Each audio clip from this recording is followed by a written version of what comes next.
This is Local Edition. My name is Brad Pomerance. In Sacramento today, we are joined by Jeff Morales. He is the CEO of the California High-Speed Rail Authority. They said it could never happen, but it did. Construction has begun. It began in January of 2015. Tell us about the groundbreaking. It's a few months back, but tell us about it. It is. Well, actually, we've been underway for quite a while, but January was the official groundbreaking. We are now, full-blown underway, under construction in the Central Valley, starting there. Some of it's the kind of the unsexy part of construction, which is clearing the way, utility relocation and removing a lot of old abandoned buildings. But we've also now begun the vertical construction, so people can see a bridge, for instance, starting to go up, and that's going to pick up pace in the next few months. What about land acquisition? I know that obviously is a sticking point for any project that's operated by a governmental entity. You want to acquire the land, maybe it's done through a negotiation, through eminent domain, whatever it may be. Where are you on that process, at least as it relates to this section? Right, and that's our focus, obviously, is getting the land to begin that construction. We got a slow start there, largely because of the litigation that we faced, that created some limitations on us being able to get access to our funding, and it's continued to have impacts. But we're making very good progress. We've got over 300 parcels in our possession and in the hands of the That's more than half, I think. More than half, approaching half. And that's how we're making the progress we're making. You mentioned litigation, and I recently read that Kings County, who has been a major opponent of the project and used litigation as a weapon, one could argue, they have a civil grand jury, like most counties do. And the civil grand jury slapped the Board of Supervisors for filing the lawsuit, because what the civil grand jury said was, this is a private matter. And if private entities wanted to sue, that's one thing, but public dollars should not have been spent to protect private property interests. What do you make of that, sir?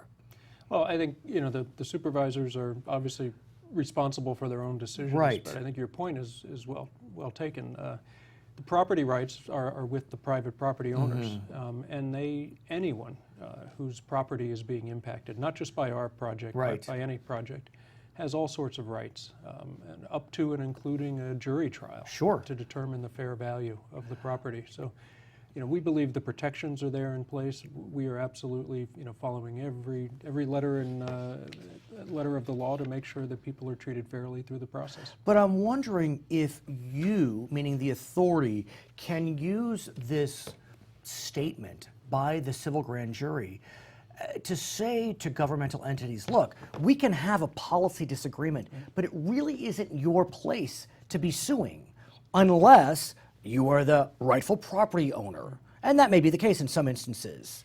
Well, it's interesting. We have very different situations in different parts of the state. Fresno, the city and the county have been, for instance, very strongly supportive. And the Republican mayor has been a huge, one of the greatest proponents. Right. And because she sees what this can do for her city and for the region. And that's one of the things that I think people don't fully appreciate, is this will be a game changer for the state and for the Central Valley.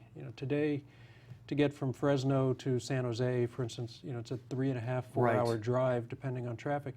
That'll be about a 35-minute train ride. Think about what that will mean for people. I lived on the East Coast for a time, and I remember noticing or being taught that the distance between LA and San Francisco is the same as Washington, D.C. to Providence, Rhode Island. And there's so much public transportation in that corridor, and we have so little on our corridor.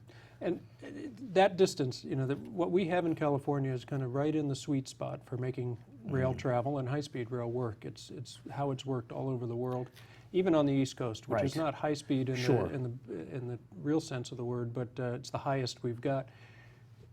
80+% of the business travel between Washington and New York is on Amtrak.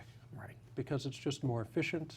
It's a much better way to go. That's what we'll see happen here in California. I read an article, I believe it was you who was quoted, and you brought up a point, and I hadn't thought of it, and it dealt with security. So when you go through an airport, the security requirements are massive, TSA, et cetera. At a train station, historically and throughout the world, you just don't have those same security requirements. And so one could show up to a high-speed rail station 15 minutes in advance, metaphorically speaking, and get on the train. You do that in LAX or Sacramento Airport, no, you'll never make your flight. It's part of the whole looking at a total trip.